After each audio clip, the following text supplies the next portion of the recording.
예수님은 말씀을 통하여서 우리에게 깊은 변화와 성숙의 길로 우리를 초청하십니다. 하지만 인간은 변화를 두려워하죠. 내 곁에 있는 사람들이 변하는 것을 원하지만 정작 나 자신에 대한 변화는 두려워하는 것이 인간입니다. 제가 읽었던 책 속에서 변화란이란 주제를 소개하는 글 중에서 재미있는 이야기가 있기에 함께 이 이야기를 나누고 시작해 보고자 합니다. 미국 시골에서 평생 농부로 살던 할아버지와 아들이 함께 대도시인 시카고에 갔습니다. 그리고 또 그곳에서 난생 처음 엘리베이터라는 것을 보게 되었습니다.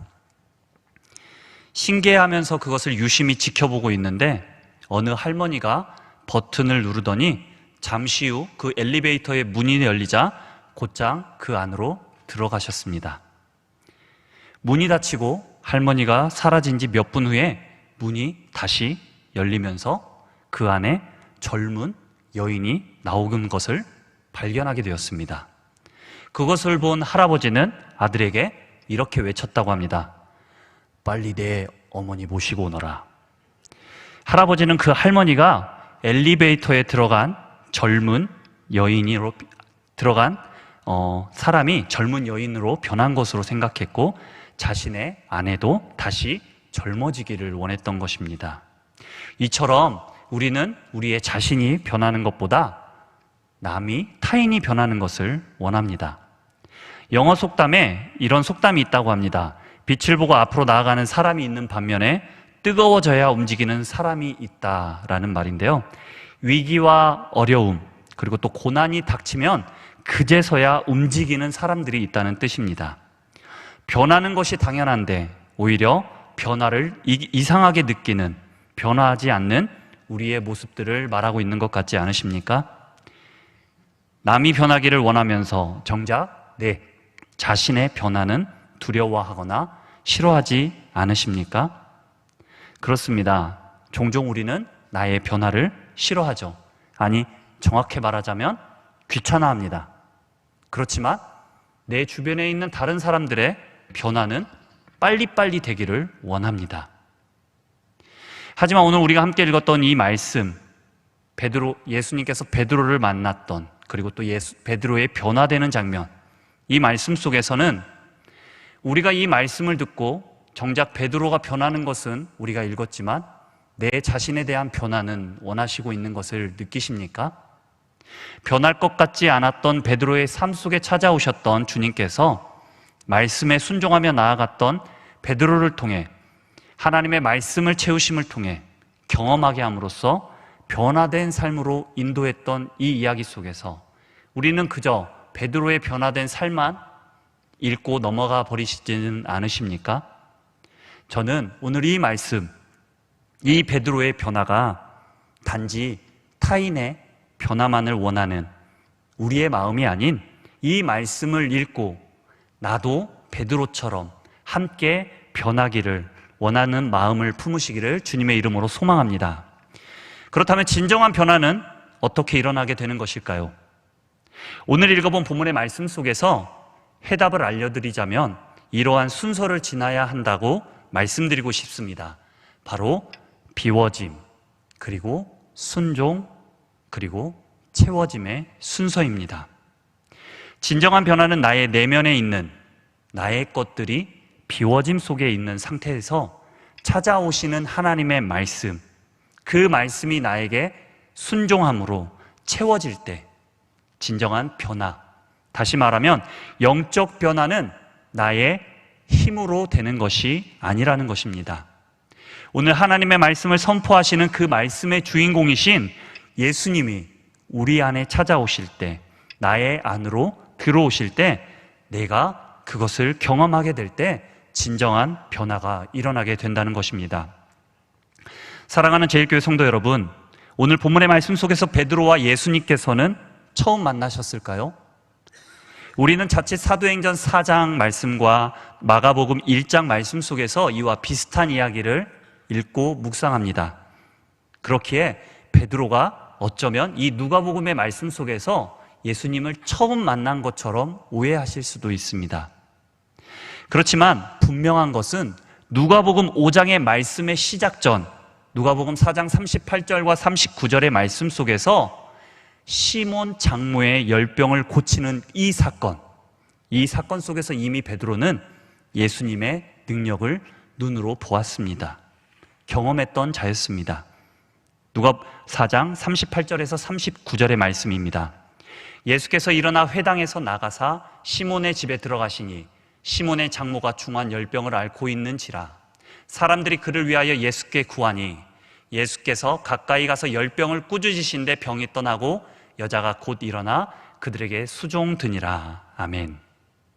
그렇다면 4장과 5장의 말씀을 비교하여 바라보았을 때 동일하게 예수님을 만났던 베드로가 4장 속에서는 아무런 변화가 일어나지 않았던 반면에 5장에서는 어떻게 이렇게 엄청난 고백을 하면서 변화가 일어날 수 있었던 것일까요? 결론부터 말하자면 자신의 삶 속의 비워짐, 그 비워짐 속에 놓여있는 베드로에게 찾아오신 예수님, 그리고 그 예수님의 말씀에 자기의 삶의 경험을 비추어 생각하며 판단했던 그리고 행동했던 그런 베드로가 아닌 순종하는 마음으로 행동했던 베드로, 그러한 베드로에게 예수님께서는 놀라운 기적을 통하여 자신을 채우시는 예수님의 놀라운 능력의 말씀을 발견했기에 그런 엄청난 변화가 일어날 수 있었던 것입니다. 오늘 우리가 함께 읽었던 본문의 말씀의 시작은 이렇게 시작하고 있습니다. 5장 1절의 말씀입니다. 무리가 몰려와서. 앞에서도 말씀드렸다시피 5장의 바로 앞장인 4장에서는 제자들을 부르시기 전 이미 말씀, 능력, 그리고 또 말씀의 권세로 많은 이적을 행하셨던 예수님의 모습을 발견할 수 있습니다. 그리고 하나님 나라의 복음을 전하심으로 인하여 예수님을 쫓는 사람들, 즉 무리들이 많이 생겨났음을 알 수 있습니다. 그렇게 지금 예수님께서는 많은 사람들, 즉 무리가 몰려와서 하나님의 말씀을 듣고자 하였던 것입니다. 그렇지만 그러한 무리가 몰려드는 상황 속에서 예수님의 제자로 부름을 받게 될 4명의 제자들의 그들의 삶은 지금 어떠한 삶을 살고 있었습니까? 누가복음 5장의 말씀과 2절 하반절의 말씀을 연결해 읽어보면 지금 그들의 상황이 어떠한 상황 속에 놓여 있는지를 우리는 발견할 수 있습니다. 5장 5절의 말씀입니다. 우리들이 밤새도록 수고하였으되 잡은 것이 없지만은. 5장 2절 하반절의 말씀입니다. 배에서 나와서 그물을 씻는지라. 지금 예수님이 처한 상황과 매우 대조적인 상황에 놓여 있음을 볼 수 있습니다. 그들은 아무것도 잡지 못한 채 그들의 생계 수단이었던 그물을 씻고 있다라고 성경은 말하고 있었습니다. 밤새 그들의 방법대로 수고하고 노력했지만 아무것도 잡을 수 없었던 그들의 상황, 즉 비워짐 가운데 놓여있는 그들의 삶의 모습이었던 것입니다. 반대로 하나님의 말씀을 선포하고 계신 예수님의 주변은 어떻습니까? 무리를 통해 그곳에 사람들로 채워짐을 말해주고 있는 모습이 보이십니까? 동일한 장소에서 일어나고 있는 이 대조적인 두 모습, 비워짐과 채워짐의 모습이 보이고 계시지 않으십니까? 말씀을 듣기 위해 모여든 무리들, 그렇지만 인간의 힘으로 그물을 통해 모으려고 밤새도록 노력해도 모이지 않는 물고기들의 무리들. 1절의 말씀인 무리들이 말씀을 듣기 위해 몰려왔다라는 표현은 아마도 누가가 앞으로 전개될 베드로의 이야기, 이 이야기를 미리 보기처럼 말씀의 능력을 나타내고자 하는 것은 아니었을까라는 생각을 해보게 됩니다. 전 이 게레사네 호숫가에서 지금 벌어지고 있는 이 모습들이 세상 속에서 살아가고 있는 우리의 신앙의 모습이 아닐까 생각을 해봤습니다. 나 자신의 힘으로 세상 가운데 발버둥치고 노력해도 모이지 않는 물고기들과 같은 나의 환경들, 성도님들은 그러한 경험을 해보지 않으셨습니까? 사람들의 인정을 모으기 위해 종일 노력했지만, 아니 일평생을 노력했지만 잡을 수 없었던 저 물고기들과 같이 모을 수 없었던 삶을 경험해 보시진 않으셨습니까? 그렇게 그들은 지금 비워짐이라는 처절한 상황 가운데 놓여 있었던 것입니다. 그리고 그러한 상황 속에서 예수님께서는 하나님의 말씀을 전하기 위해 그들의 배가 있는 곳으로 찾아오셨던 것입니다. 그렇게 그들의 삶의 한복판인 비워짐이 있는 곳에 예수님께서는 어떻게 행동하셨습니까? 5장 3절의 말씀입니다. 예수께서 한 배에 오르시니 밤새껏 한 마리의 물고기도 잡지 못한 베드로의 일행이 허망한 마음을 안고 내려온 그 배는 지금 어떠한 배입니까? 이들은 세상 가운데 자신들에게 주어진 일거리를 놓고 열심히 일하고 하루를 보냈지만 정작 그들의 손에 들려온 것은 무엇이었습니까?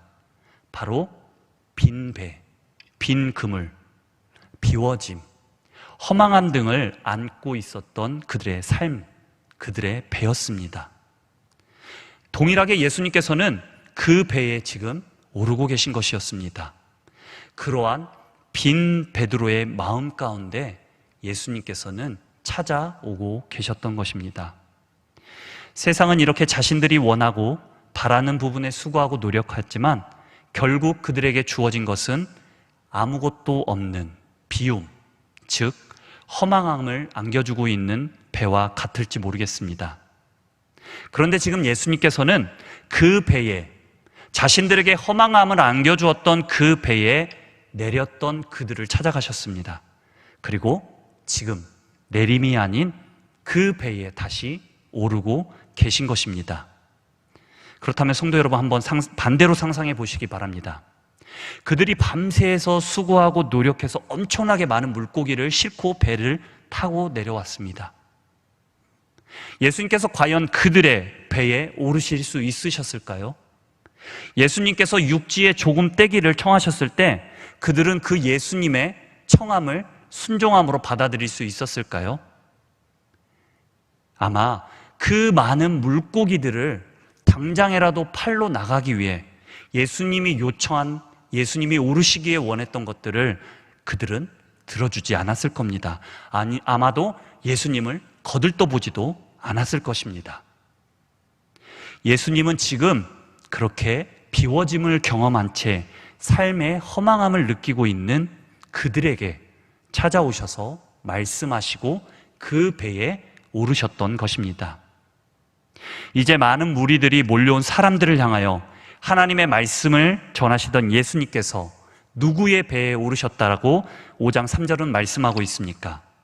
제가 5장 3절의 말씀을 한번 읽어보겠습니다. 예수께서 한 배에 오르시니 그 배는 시몬의 배라. 육지에서 조금 떼기를 청하시고 앉으사 배에서 무리를 가르치시더니, 맞습니다. 두 척의 배 중에 시몬의 배에 오르셨습니다. 그리고 그에게 건넨 첫 마디가 무엇이었습니까? 조금 떼기를 청하셨다라고 말씀하셨습니다. 지금 베드로가 서 있는 그곳에서 조금 떼기를 청하셨던 것이었습니다. 여기서 비워짐을 경험한 베드로에게 있어서 첫 번째 순종의 행동이 나타납니다. 그것은 그가 순순히 예수님의 말씀에 순종하여 자신의 생계수단으로 이용하고 있던 배를 예수님을 위해 띄웠던 것입니다. 그런데 여러분, 이 말씀을 묵상하면서 제가 발견했던 한 가지 사실이 있습니다. 전 이 한 가지 사실을 베드로의 입장에서 이렇게 혼자 상상해 보았습니다. 베드로의 고백을 들어보시길 바랍니다. 전 베드로입니다. 전 그날 허탕을 친 하루였습니다. 그래서 그물을 씻어 놓은 채 잘 정리하고 내일을 준비하려고 하던 그때 예수님께서 허탕친 내 마음처럼 텅텅 비어있는 나의 배에 오르시더니 대뜸 이렇게 말씀하시는 것이었습니다. 배를 조금 육지로부터 떼어줄 수 있겠니? 전 예수님의 말씀에 거부할 수 없었습니다. 왜냐하면 얼마 전 나의 장모님의 열병으로 사경을 헤매고 계실 때 고쳐주셨던 분이셨기 때문에 의심하지 않고 그분의 말씀에 순종할 수밖에 없었습니다.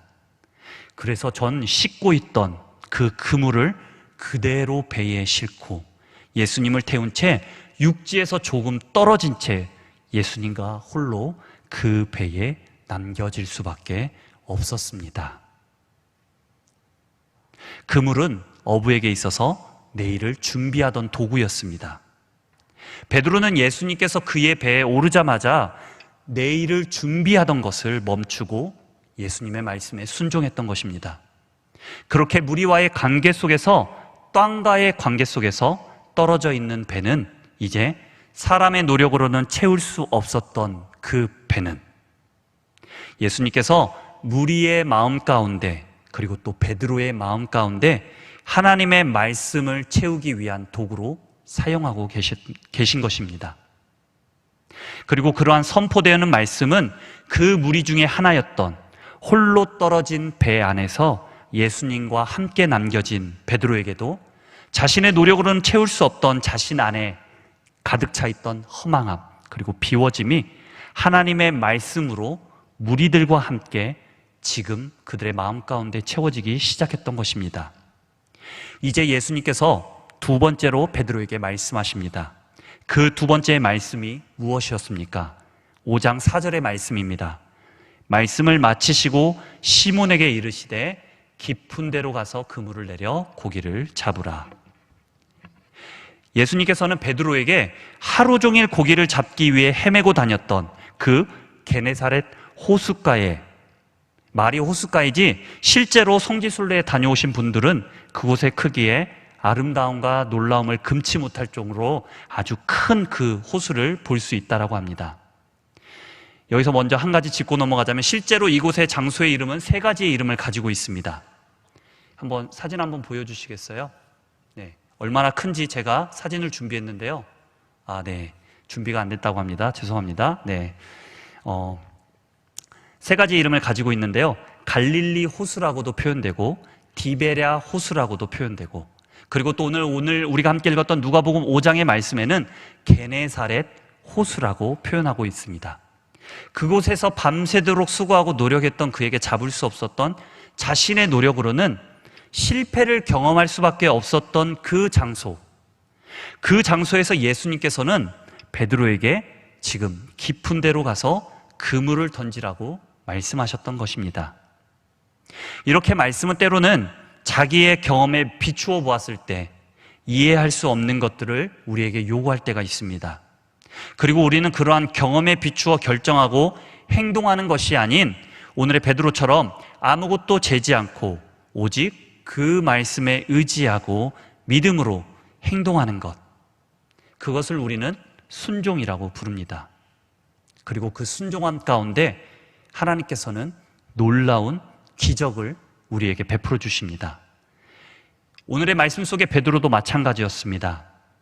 오늘 하루 베드로에게 있어서 이 게네사렛 호수는 실패를 경험하게 했던 장소이자 자신에게 빈 배를 선물해 주었던 장소였기에 예수님은 지금 그에게 하시는 말씀을 듣고 행동하기란 매우 어려웠던 행동을 요구하셨습니다.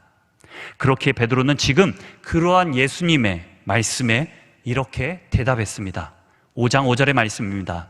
시몬이 대답하여 이르되 선생님, 우리들이 밤이 새도록 수고하였으되 잡은 것이 없지만은 말씀에 의지하여 내가 그물을 내리리이다 하고, 여기서 저는 저의 경험담을 한 가지 함께 나누고자 합니다. 제가 이곳에 오기 전 목포에서 한 10여 년의 생활을, 목포에서 과거에 있었던 경험이 있습니다. 그리고 제가 알고 있던 지인 중에 한 분은 지금도 하고 계신지는 모르겠지만 그때 당시에 오랜 세월 동안 낙지를 잡고 있던 업을 하시던 한 분을 제가 알고 지냈습니다. 오랜 기간 동안 자신의 생계수단, 그 수단으로 낙지를 잡으시던 분이시라 매일 밤만 되면 낙지를 잡기 위해 자신이 소유한 조그만한 배를 타고 낙지를 잡기 위해 바다로 나아가셨던 분이셨습니다. 어느 날에는 낙지를 매우 많이 잡아서 기뻐할 때도 있지만 어느 날에는 낙지를 한 마리도 잡지 못해서 슬퍼할 때도, 우울할 때도 있었던 일이 기억에 남습니다. 그런데 그분은 자신이 낙지를 잡던 그곳의 바다, 그곳의 영역을 너무나도 잘 알고 계셨습니다. 매일 밤 썰물대와 밀물대를 체크하면서 계절에 따라서, 그리고 또 시간에 따라서 그리고 또 계절의 기온에 따라서, 때로는 바람의 방향에 따라서 낙지가 어느 곳에 주로 많이 잡히는지, 또 어느 곳에 가면 낙지가 없는지를 자신의 오래된 경험 기간을 통해서 축적해 왔고 잘 알고 계셨던 분이셨습니다.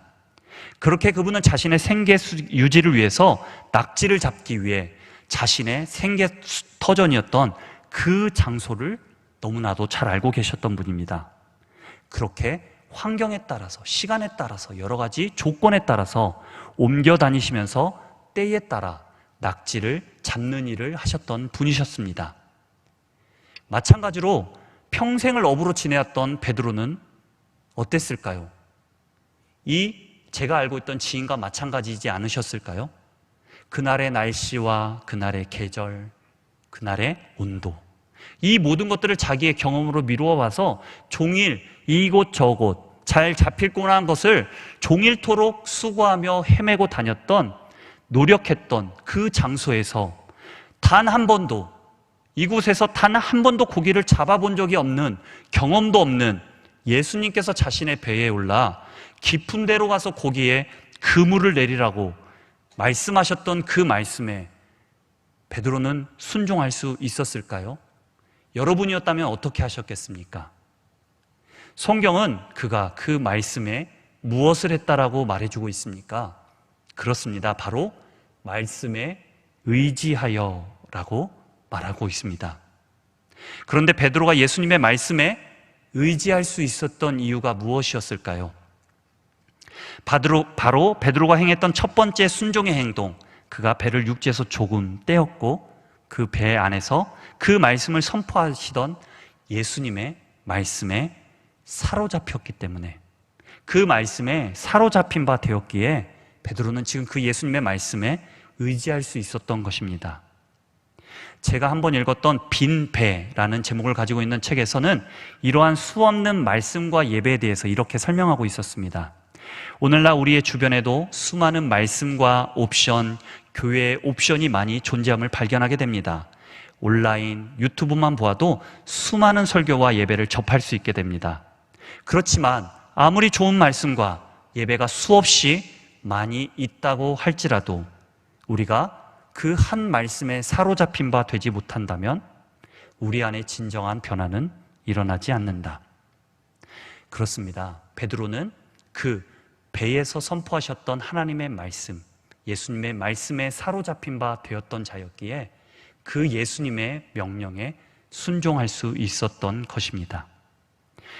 베드로의 두 번째 순종은 그에게 말씀하셨던 그 말씀에 사로잡힌 바 되었고 의지하여 순종함으로 행동했던 것입니다. 그의 경험과 기술과 모든 자신의 생각이 아닌 오직 예수님의 말씀에 의지하였다라고 성경은 말해주고 있는 것입니다. 특별히 여기서 말하고 있는 말씀은 예수님의 베드로에게 말씀하셨던, 함께 3절의 배에서 무리들을 가르치기 위해 선포하셨던 그 말씀까지도 포함하고 있는 점으로 미루어 보아서 이렇게 설명할 수 있습니다. 베드로는 자신의 배 위에 가르쳐 주셨던 예수님의 말씀에 주의 깊게 들었던 것입니다. 그리고 사로잡힌 바 되었던 것이죠.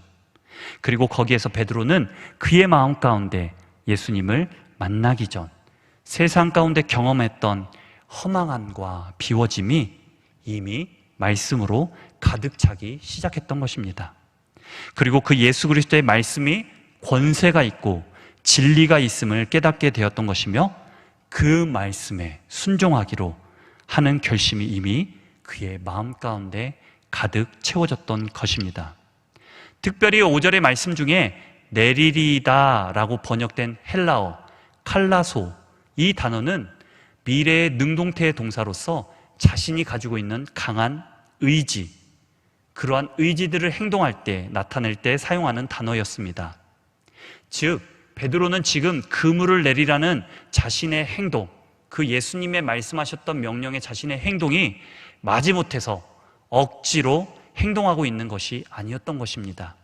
적극적으로 능동적으로 행동함으로써 자신의 개인의 의지에 대한 표현을 담고 있는 것이었습니다.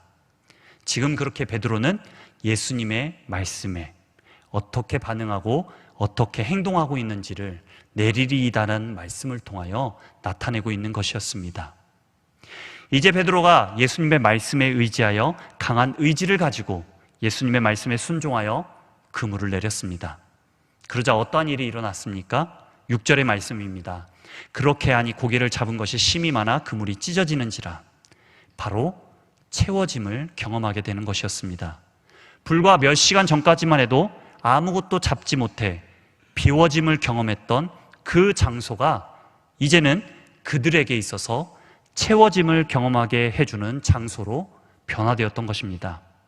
성경에서는 물고기가 그물이 찢어질 정도로 많은 양의 그물을 채우고 있었음을 나타내고 있지만 저는 이 그물의 모습이 바로 지금 이 현장에 있는 앞으로 예수님의 제자가 될 이들의 마음을 대변해 주고 있는 것이라고 볼 수 있습니다.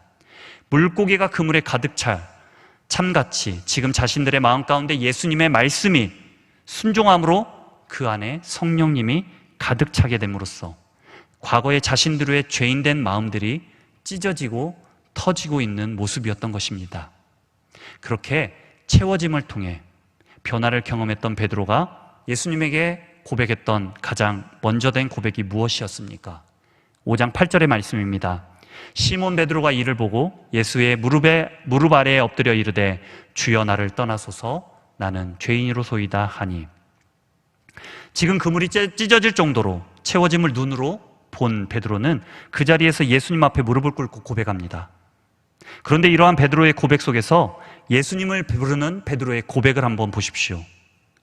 5절에서는 예수님을 선생님이여 라고 부르던 베드로의 부름이 채워짐을 경험한 그에게 있어서 이제 예수님이 어떻게 불려지고 있는 것입니까?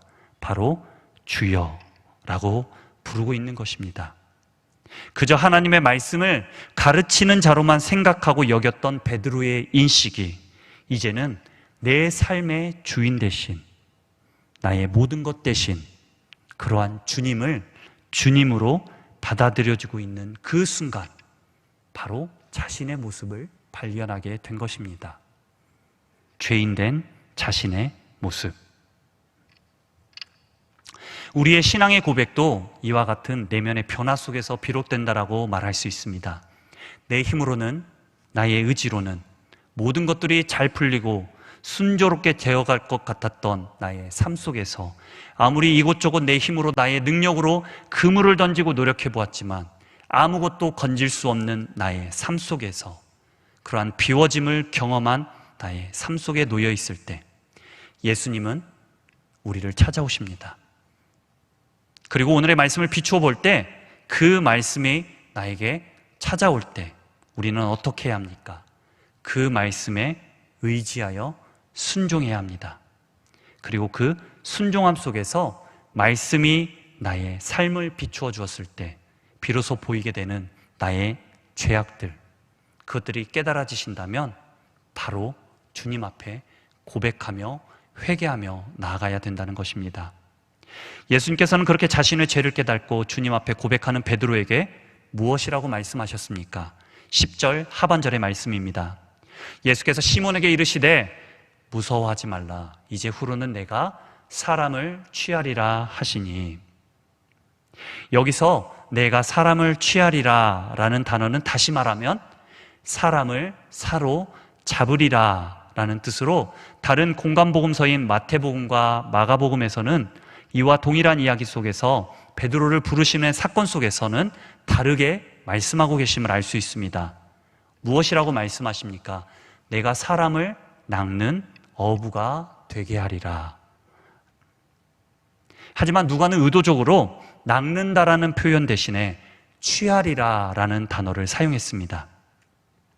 이것은 일반적으로 낚는다라는 의미가 부정적으로 나의 욕심을 위해 채우기 위해서 부정적인 의미를 가지고 있기에 누가는 이 취하리라는 단어를 통하여 주님의 찾아오심과 채우심 그리고 부르심의 사역이 사람을 살리는 것, 사람을 살아있게 취하는 것, 사람의 생명을 구원하는 것임을 누가는 말해주고 있는 것입니다. 세상 가운데 주님은 우리를 주님의 백성으로 부르신 이유, 오늘 말씀 속에서와 같이 베드로를 부르셨던 그 주님이 오늘 말씀을 통하여 우리를 부르신 이유가 무엇이라고 생각하십니까? 바로 우리를 살리기 위한 것입니다. 또 한 가지 마태복음과 마가복음에 나오는 동일한 이 사건 속에서 우리는 또 다른 하나를 발견할 수 있습니다. 그것은 바로 예수님의 부르심에 대한 이들의 행동입니다. 누가복음 5장 11절은 이렇게 예수님의 부르심에 대하여 이들의 행동에 대해서 이렇게 말하고 있습니다. 그들이 배들을 육지에 대고 모든 것을 버려두고 예수를 따르니라. 그렇지만 동일한 이 사건을 다루고 있는 마태복음 4장 20절은 이들의 행동에 대하여 이렇게 표현하고 있습니다. 그들이 곧 그물을 버려두고 예수를 따르니라. 마가복음 1장 18절에서는 이렇게 표현하고 있습니다. 곧 그물을 버려두고 따르니라. 차이점을 발견하셨습니까? 그렇습니다. 누가는 모든 것을 버렸습니다. 그렇지만 마태와 마가는 곧 그물을 버렸다라고 말하고 있습니다. 마태와 마가는 예수님의 부르심에 대한 반응에 대하여 이렇게 초점을 맞추고 있는 것입니다. 곧. 그렇지만 누가는 예수님의 부르심에 대하여 이렇게 초점을 맞추고 있는 것입니다. 모든 것을 버려두고. 마태와 마가와 누가 이들이 성경에 기록한 이 말씀의 사건 속에서 이 모든 말씀을 종합해 보면 우리가 바로 예수님의 제자로 살아간다는 것, 우리가 예수님의 말씀을 들었을 때 어떻게 행동해야 한다는 것을 말해주고 있는 것입니까? 바로 즉각적인 행동, 곧 행동함과 동시에 나의 모든 것을 버리는 것을 말하고 있는 것입니다. 우리의 삶 속에서 우리는 말씀을 듣고 은혜를 받았다고 하지만 실제적으로 그것에 대한 실천은 여러분 어떻게 하고 계십니까? 때로는 내가 선택적으로 하고 싶은 것만 하고 계시지는 않으십니까? 말씀에 의지하여 순종하는 삶이란 곧바로 행하는 것, 모든 것을 버려두고 말씀을 따르는 것, 그것이 바로 온전히 우리가 말씀에 의지하여 순종하는 삶인 것을 오늘의 말씀을 통해서 저와 여러분이 깨달을 수 있기를 주님의 이름으로 소망합니다. 오늘의 말씀을 정리하겠습니다. 우리는 세상 가운데 놓여있는 존재들입니다.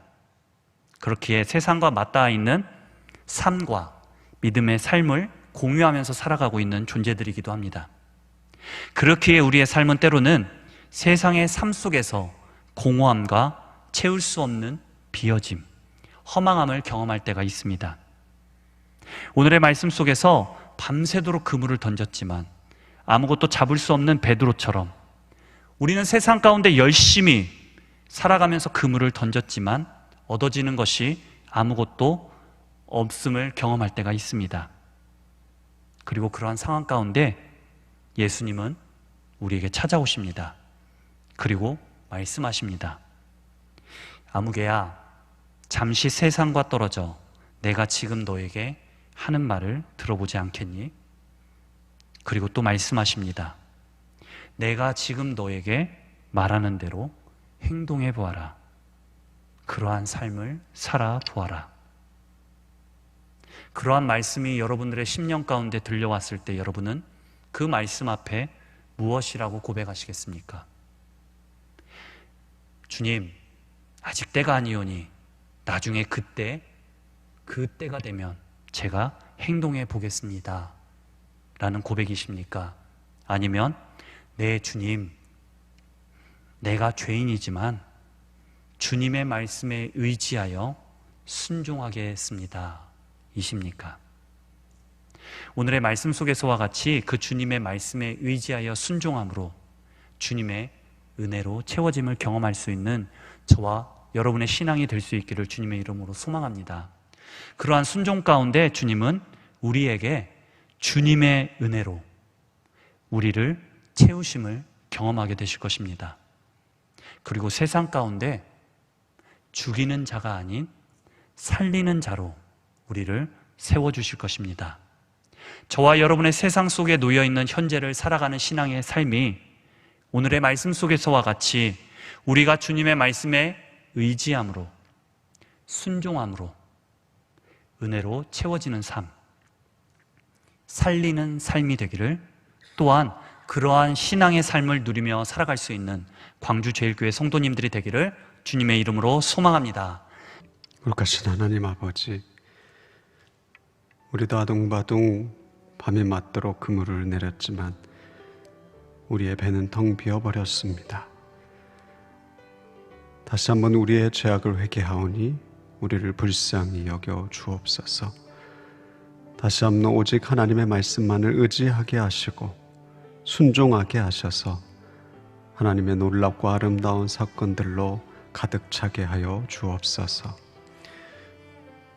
이제는 우리 주 예수 그리스도의 은혜와 아버지 하나님의 무한 극진하신 사랑하심과 성령 하나님의 교통하심이 텅 비어진 빈배와 같은 우리의 삶 속에 오직 하나님의 말씀대로 말씀으로 가득 채우고 하나님 말씀 따라 걸어가기로 작정하며 나아가는, 함께 예배하는 모든 이들 머리 위에, 또한 이 가정과 또 광주제일교회와 또한 이 나라와 이 민족 위에 108회 성총회 위에, 또한 리비아와 모로코 땅 위에 이제로부터 영원까지 함께 하시기를 간절히 축원하옵나이다. 아멘.